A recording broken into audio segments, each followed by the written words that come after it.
اللہ کے حبیب صلی اللہ علیہ وسلم کی خدمت میں ایک شخص حاضر ہوا اور اس نے اذن جہاد طلب کیا. حضور میں جہاد پہ جانا چاہتا ہوں, مجھے اجازت مرحمت فرمائے. حضور نے فرمایا احیٌ والدا کا, کیا تیرے والدین زندہ ہیں؟ قال نعم, عرض کی ہاں حضور میرے والدین زندہ ہیں. قال ففیہما فجاہد, کہا جا ان کی خدمت کر, یہی تیرا جہاد ہے. ماں باپ کو بلکتا ہوا چھوڑ جائے اور آپ جہاد پہ چلا جائے, ماں فالج میں گری ہوئی ہے اور بیٹا تبلیغی گشت پہ چلا جائے, باپ تڑپ رہا ہے اور بیٹا پیر کی چوکھٹ پہ جھاڑو دیتا پھرے, اللہ راضی نہیں ہوگا. میں سچ کہتا ہوں, اپنے بھی خفا مجھ سے ہیں بیگانے بھی ناخوش, کہ میں زہر حلاحل کو کبھی کہہ نہ سکا کند. بات وہی کہتا ہوں سمجھتا ہوں جسے حق, نئے ابلہ مسجد ہوں نئے تہذیب کا فرزند. محمد عربی صلی اللہ علیہ وسلم سے بڑا پیر کون ہو سکتا ہے؟ لیکن حضرت وہ ویسے کرنی نہیں آ رہے. آقا کریم اپنے بٹن کھولتے ہیں اور کرن کی طرف, یمن کی طرف رخ کر کے لمبی سانسیں لیتے ہیں اور کہا میں رحمان کی خوشبو پا رہا ہوں. ایک دن صحابہ نے پوچھا بندہ نواز جس کے لیے تڑپتے ہو, جس کی ٹھنڈی ہوائیں آپ کو آ رہی ہیں, وہ آپ کا بڑا پیار کرنے والا ہے. کہا ہاں میرے سے بڑی محبت کرتا ہے. تو کہا پھر اتنی محبت کرتا ہے تو یمن تو دور نہیں ہے, بلال حبش سے آ گیا, سلمان فارس سے آ گیا, سہیب روم سے آ گیا, اور وہ یہاں یمن سے نہیں آ سکا. فرمایا اس کی بوڑھی اور نابینا ماں ہے جس کی خدمت اس کو نہیں آنے دیتی. اللہ اکبر.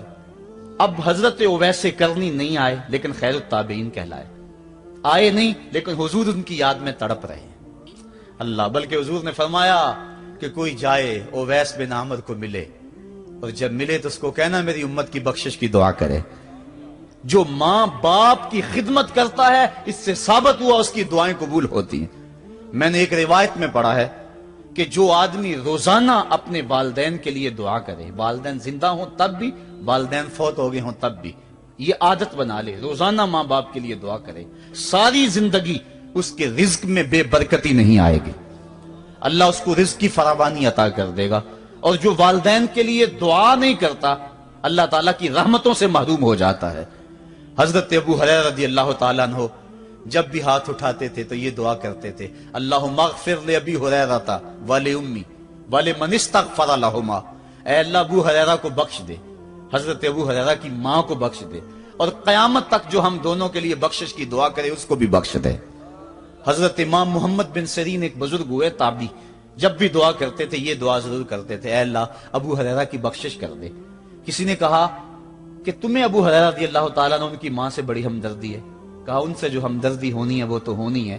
انہوں نے کہا ہوا اے اللہ ابو ہریرہ اور ان کی ماں کو بخش دے, جو ان کے لیے دعا کرے اس کو بھی بخش دے.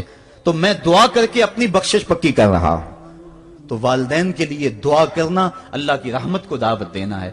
تو فرمایا کہ جاؤ اویس بن عامر کو جانا اور جا کے اس کو میری امت کے لیے دعا کا کہنا. حضرت سیدنا عمر فاروق حضرت علی المرتضیٰ گئے, جا کے ڈھونڈا تلاش کیا, اویس بن عامر ملے, حضور کا سلام کہا, بس پھوٹ پھوٹ کے رونے لگے. کہا بتاؤ میرے رسول کے لبوں پہ میرا نام کیسے آیا تھا, حضور میرا جب تذکرہ کرتے تھے کیسے کرتے تھے. یہ درد دیکھا تو بولے کہ کیا آپ اتنی محبت رکھتے ہیں تو پھر ملنے کیوں نہیں آئے حضور کو, اتنا جو پیار رکھتے ہیں تو زیارت کرنے کیوں نہیں آئے. تو حضرت اویس کرنی نے بات کے رخ کو بدلا, کہا تم نے میرے رسول کو دیکھا, تم نے میرے رسول کی زیارت کی ہے. کہا ہاں ہم تو صبح و شام وہاں رہے ہیں. کہا پھر بتاؤ حضور کے یہ ابرو جڑے ہوئے تھے یا کھلے ہوئے تھے. اب دونوں حیران ہو گئے. کہا تم نے تو دیکھا میں نے تو دیکھا نہیں, تم بتاؤ نا, پھر میں تو گیا نہیں, مجھے کہتے ہو گیا نہیں, تم بتاؤ حضور کے ابرو جڑے ہوئے تھے یا کھلے ہوئے تھے. حیران ہیں. کہا حضور آپ ہی بتلائیے. کہا کوئی دور سے دیکھتا تو جڑے ہوئے نظر آتے, قریب آ کے دیکھتا تو کھلے ہوئے نظر آتے. یہ وہ ہے جو ماں کی خدمت کرتا رہا اور حضور کے دربار میں حاضر نہیں ہو سکا, لیکن حاضری اس کی تھی, وہ جہاں بھی تھا وہ نبی کے قرب میں تھا.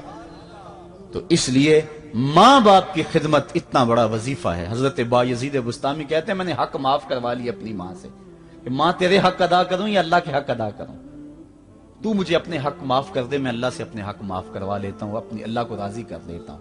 جنگلوں میں گھومتے رہے, 12 سال بیت گئے. ایک دن دوبارہ آئے, بستان کی سمت سے گزرے, خیال آیا چلو ماں کو سلام کر جاؤں.